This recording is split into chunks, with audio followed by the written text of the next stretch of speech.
Hello students, welcome back to my channel. Today we are going to start chapter 8 of history. The name of the chapter is Ashoka, the emperor who gave up war. आज हम history का chapter 8 start करने जा रहे हैं जिसका नाम है अशोक सम्राट जिसने युद्ध को त्याग दिया. So here is a story. Roshan's rupees. Roshan clutched the crisp notes that her grandfather had given her on her birthday. While she badly wanted to buy a new cassette, she also wanted to just see and feel the brand new notes.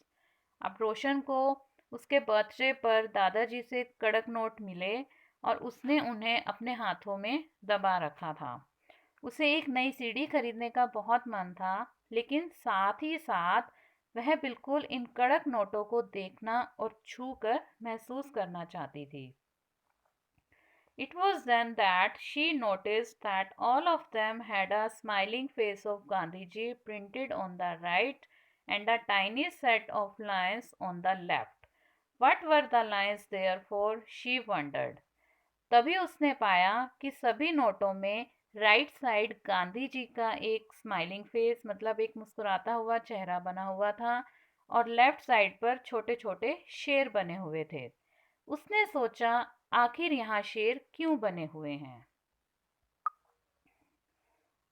A very big kingdom and empire. एक बहुत बड़ा राज्य जिसको कि कहा जाता है साम्राज्य. देखिए, जब छोटे राज्य होते हैं उसमें तो किंग रूल करते हैं, लेकिन जब एक बहुत बड़ा राज्य बन जाता है तो वहाँ पर साम्राज्य बन जाता है और वहाँ पर सम्राट रूल करते हैं. तो the lines that we see on our notes and coins have a long story. अब जो हमारे नोट्स पे और कॉइन्स पे जो हम देखते हैं लाइन्स बने होते हैं, उनका एक बहुत बड़ा इतिहास है, बहुत लॉन्ग हिस्ट्री है इनकी. They were carved in stone and placed on top of a massive stone pillar at Sarnath, about which you read in chapter 7. अब ये शेर कहाँ बने हुए हैं? इनको स्टोन में काट कर बनाया गया है और फिर इन्हें सारनाथ का जो सबसे बड़ा स्टोन पिलर है उनके ऊपर इन शेरों को लगाया गया है. Ashoka was one of the greatest rulers known to history, and on his instructions, inscriptions were carved on pillars as well as on rock surfaces. अब हिस्ट्री के ग्रेटेस्ट रूलर्स में से एक अशोक, इन्हीं के निर्देश पर इन पिलर्स और स्टोन्स के ऊपर अभिलेख लिखे गए हैं. जो रॉक सरफेसेस होते हैं उन पर भी इनके अभिलेखों को लिखा गया है. मतलब अशोक के कुछ इंस्क्रिप्शंस हैं उनको लिखवाया गया है. कहाँ पर? स्टोन्स के ऊपर अशोक ने लिखवाया और साथ ही साथ जो रॉक सरफेसेस हैं उनके ऊपर भी अशोक के इंस्क्रिप्शंस को लिखा गया है. Before we find out what was written in these inscriptions, let us see why his kingdom was called an empire. इससे पहले कि हम ये जानना चाहें कि जो इंस्क्रिप्शंस हैं उनमें क्या लिखा हुआ है, इससे पहले हम पढ़ेंगे राज्य के बारे में जिसको कि साम्राज्य कहा जाता था. The empire that Ashoka ruled was founded by his grandfather Chandragupta Maurya more than 2300 years ago. Ashok जिस साम्राज्य पर रूल करते थे उसकी स्थापना उनके दादा चंद्रगुप्त मौर्य ने लगभग 2300 साल पहले की थी. Chandragupta was supported by a wise man named Chanakya और कौटिल्य. अब आपने चाणक्य या कौटिल्य का नाम भी सुना होगा. तो चंद्रगुप्त को एक बहुत वाइस मैन जिसका नाम चाणक्य या उसको हम कौटिल्य भी बोलते हैं, उसने बहुत सपोर्ट किया था. चंद्रगुप्त मौर्य को उनके साम्राज्य बनाने में चाणक्य ने बहुत हेल्प की थी. Many of Chanakya's ideas were written down in a book called the Arthashastra. और बहुत सारे चाणक्य के आइडियाज़ हैं जो कि एक बुक में लिखे गए हैं, जिसको क्या कहा जाता है, अर्थशास्त्र कहा जाता है।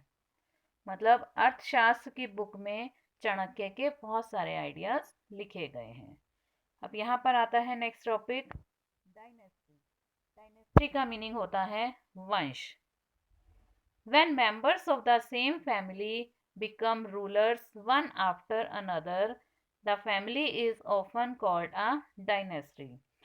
जब एक ही फैमिली के बहुत सारे मेंबर्स एक के बाद एक रूल करते हैं, मतलब एक के बाद एक राजा बनते हैं, तो उस फैमिली को क्या कहा जाता है, डायनेस्टी कहा जाता है। The Mauryas were a dynasty with the three important rulers Chandragupta, his son Bindusara and Bindusara's son Ashoka. अब जो ये मौर्य थे, चंद्रगुप्त मौर्य, वो एक डायनेस्टी से बिलोंग करते थे। मतलब वो एक वंश था उनका, जिसमें 3 राजा राज्य करते थे। सबसे पहले आए चंद्रगुप्त, चंद्रगुप्त के बाद उनका बेटा बिंदुसार, और बिंदुसार के बाद उनका बेटा अशोक। तो जो ये चंद्रगुप्त की फैमिली थी वो एक मौर्य फैमिली थी और एक डायनेस्टी से बिलोंग करती थी।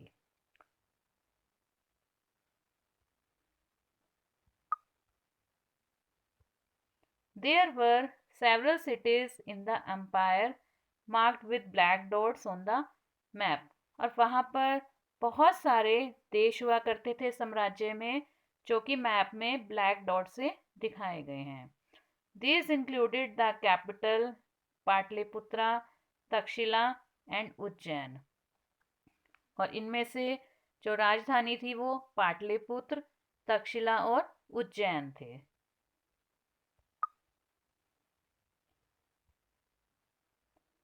Takshashila was a gateway to the northwest including Central Asia।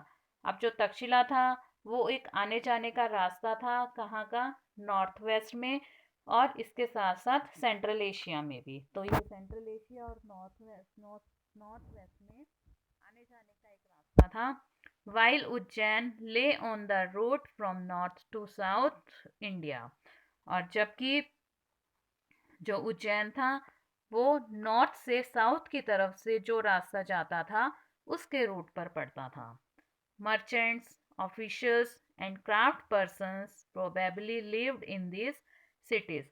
और जो मर्चेंट्स, व्यापारी होते थे, पदाधिकारी और जो शिल्पकार होते थे, वो इन देशों में रहते थे। In other areas there were villages of farmers and herders. और जो कुछ एरिया था वो गांव का एरिया था, जहाँ पर किसान रहते थे और चरवाहे रहते थे। In some areas such as central India there were forest where people gathered forest produce and hunted animals for food। और इसके साथ साथ ही कुछ और एरिया से सेंट्रल इंडिया में जो कि जंगलों से घिरे हुए थे, और वहाँ पर लोग इकट्ठे रहते थे। जंगल में जो प्रोड्यूस होता था वो खाते थे, या पशुओं को शिकार करके उनका भोजन खाते थे। People in different parts of the empire spoke different languages. अब जो मौर्य सम्राट के जो अलग अलग पार्ट से, वहाँ पर अलग अलग तरह के लोग भाषाएं बोलते थे।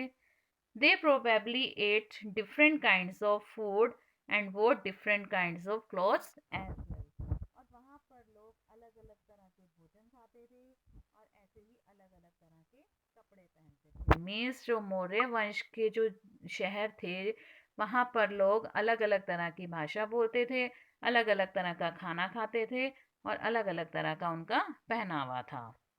Now how are empires different from kingdoms. अब जो एम्पायर्स होते हैं, साम्राज्य जो होते हैं, वो राज्य से कैसे डिफरेंट होते हैं। Emperors need more resources than kings because the empires are larger than kingdoms and need to be protected by big armies। अब देखिए, जो सम्राट होते हैं उनको क्या होता है, बहुत सारे रिसोर्सेज की ज़रूरत पड़ती है कंपैरेटिवली किंग्स के। क्यों? क्योंकि जो साम्राज्य होता है वो किंगडम से बहुत बड़ा होता है और उनको अपने साम्राज्य को प्रोटेक्ट करने के लिए बहुत बड़ी आर्मीज की ज़रूरत पड़ती है। इसलिए जो एम्पायर होता है वो किंगडम से बड़ा होता है। So also they need a large number of officers who collect taxes. और क्या होता है, एम्पायर्स में लोगों, जो सम्राट होता है उसको बहुत सारे ऑफिशियल्स की ज़रूरत पड़ती है, पदाधिकारियों की ज़रूरत पड़ती है जो कि लोगों से टैक्स वसूल कर सकें। सो our next topic is ruling the empire. As the empire was so large, different parts were ruled differently. जैसे कि एम्पायर, साम्राज्य जो होता है वो बहुत बड़ा होता था, इसलिए अलग अलग पार्ट्स पर अलग अलग तरह से रूल किया जाता था। The area around Patliputra was under the direct control of the emperor. और जो पाटलिपुत्र के चारों तरफ का जो एरिया था वो किसके कंट्रोल में था? डायरेक्ट एम्परर के कंट्रोल में था, मतलब डायरेक्ट सम्राट के कंट्रोल में पाटलिपुत्र और उसके आसपास का एरिया आता था। This meant that officials were appointed to collect taxes. इसका मतलब क्या होता था, वहाँ पर पदाधिकारी नियुक्त किए जाते थे, ऑफिसर्स को अपॉइंट किया जाता था जो कि टैक्स कलेक्ट करते थे। किससे टैक्स कलेक्ट करते थे? From farmers, herders, craft persons and traders who lived in villages and towns in the area. जो उस एरिया के जो गांव थे और शहर थे, वहाँ पर जो फार्मर्स रहते थे, हर्डर्स थे, क्राफ्ट पर्सन थे या ट्रेडर्स थे, उनसे टैक्स कलेक्ट किया जाता था। किसके द्वारा? जो ऑफिशियल्स सम्राट अपॉइंट करते थे उनके द्वारा। Officials also punish those who disobeyed the rulers orders. और जो राजा के ऑर्डर्स को नहीं मानते थे, ऑफिशियल्स उनको पनिश भी करते थे, उनको सजा भी देते थे। Many of these officials were given salaries. और बहुत सारे ऑफिशियल्स को, पदाधिकारियों को सैलरी भी दी जाती थी। Messengers went to and fro, and spies kept a watch on the officials. और सम्राट के मैसेंजर्स भी हुआ करते थे, संदेशवाहक होते थे जो इधर उधर घूमते रहते थे, और जासूस भी रखे होते थे सम्राट ने, जो कि ऑफिशियल्स पर, जो पदाधिकारी होते थे उन पर जासूस नजर रखते थे कि वो अपना काम ठीक से कर रहे हैं या नहीं कर रहे। End of course the emperor supervised them all with the help of members of the royal family and senior ministers. और यहाँ तक कि जो एम्परर होते थे, जो सम्राट होते थे, वो इन सबको सुपरवाइज भी करते थे। कैसे सुपरवाइज करते थे? With the help of members of the royal family and senior ministers. जो उनके रॉयल फैमिलीज के मेंबर्स होते थे उनकी हेल्प से, और जो सीनियर मिनिस्टर्स होते थे उनकी हेल्प से वो इन ऑफिशियल्स पर या जो भी स्पाइसेस होते थे उन सब पर वो नियंत्रण रखते थे, सुपरविजन करते थे, उन पे निगरानी रखते थे। देयर वर अदर एरियाज और प्रोविंसेस। और वहाँ पर और भी कई क्षेत्र थे या प्रांत थे। Each of these were ruled from a provincial capital such as Taxila और उज्जैन।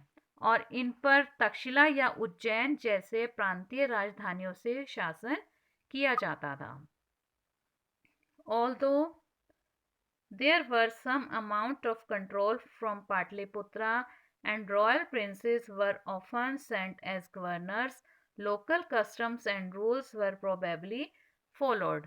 और कुछ हद तक जो पाटलिपुत्र से इन क्षेत्रों पर नियंत्रण रखे जाते थे और वहाँ पर अक्सर राजकुमारों को गवर्नर बनाकर भेजा जाता था।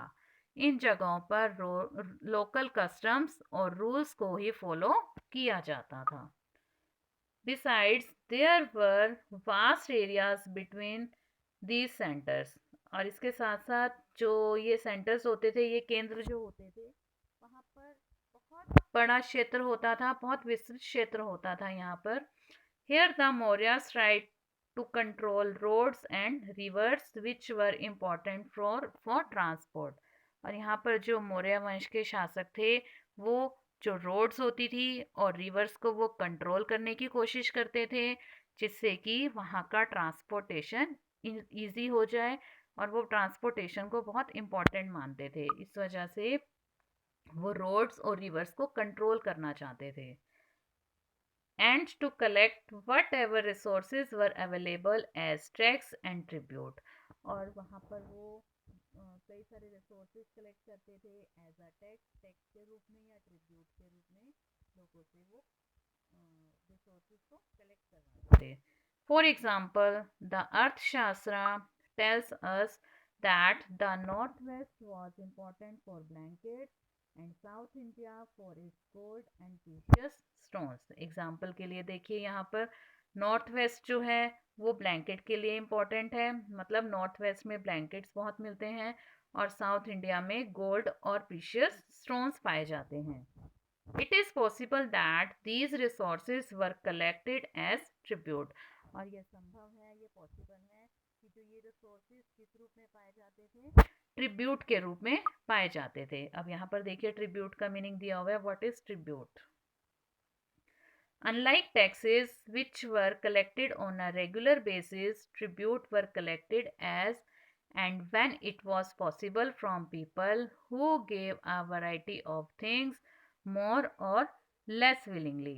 अब देखिए जहाँ पर रेगुलर बेसिस पर कलेक्ट किए जाते थे टैक्स, वहाँ पर ट्रिब्यूट जो है वो इरेगुलर बेसिस मतलब अनियमित रूप से जब भी पॉसिबल हो इकट्ठा किया जाता था। मतलब जो टैक्सेस होते थे वो रेगुलर बेसिस पर होते थे कि वो लोगों को टैक्स देना ही देना है, बट जो ट्रिब्यूट होते थे वो रेगुलर बेसिस पर नहीं होते थे, वो इरेगुलर बेसिस पर, मीन्स लोगों की अपनी इच्छा होती थी, अपनी इच्छा से ही वो लोगों को कुछ ना कुछ देते थे। There were also the forested region. वहाँ पर जो था फॉरेस्टेड रीजन भी था, जंगली क्षेत्र भी था। वहाँ पर people living in these areas were more or less independent. वहाँ के जो लोग थे वो बहुत ही स्वतंत्र रूप से रहते थे, उनको इतना डिपेंड नहीं होना पड़ता था दूसरों पर, वो बहुत इंडिपेंडेंटली रहते थे लोग। But may have been expected to provide elephants, timber, honey and wax to Mauryan officials। लेकिन उनसे ये एक्सपेक्ट किया जाता था कि वो एलिफेंट्स को, टिम्बर, हनी या वैक्स, इन चीज़ों को वो मौर्य अधिकारियों को दें, कि जब भी मौर्य अधिकारी उनसे मांगे तो वो हाथी, लकड़ी हो गई, शहद या मोम, ऐसी चीज़ों को वो इन मौर्यास को दे। So here our part 1 is completed. So remaining part we will do in our next video. Till then, bye bye students.